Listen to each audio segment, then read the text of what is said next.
Georgia forestry crews are still working to put out a very large wildfire on Lookout Mountain in Dade County. We've been following this as it developed today. News Channel 9's Briona Arradondo picks up the story from the scenic highway. Bits of orange peek through tree lines on Lookout Mountain in Dade County. Flames Georgia forestry crews first worked to put out yesterday afternoon. Today, a plane surveys just how much the wildfire grew. Trucks hauled in bulldozers to go into the woods near Walker County. Etna James lives on Vulcan Drive and saw everything.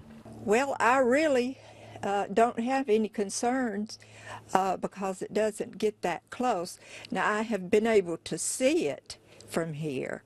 A forestry spokesperson says the wildfire burned nearly 300 acres. They set a containment line, even calling in a helicopter to drop water on the flames from a nearby lake. Tornado debris poses a huge challenge. It's been laying there for 3 years, just rotting away. So it's, there's a lot of fuel on the ground from what he's been listening. And I've been listening to him on the radio, on their forestry channels to see there's a lot of debris. The wind, we had a lot of wind yesterday and a lot of wind today still. I found one resident working to get rid of dead trees and brush near his home. 3 crews have worked to put out the fire since 4 p.m. yesterday. Dade County EMA is keeping in contact with forestry crews in case it gets worse. We just try to stay in touch with him. He communicates with our 911 center of what's going on, what resources there are. If he needs assistance, we'll be right there to help him.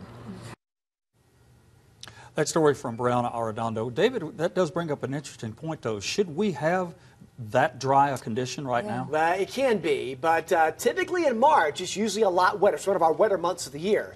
We've been dry so far for the month and a little below normal for the year since January 1st. Coming off a very wet year, we're about 3 inches below normal for the year. Let me show you also the humidity levels. Look at that, 20% range right now. That, combined with that strong breeze from the south, has created conditions that can allow it to spread rather quickly. Also, the wind gusts today, look at that south at 17. We've had wind gusts across the region, anywhere between 20 and 25 miles an hour.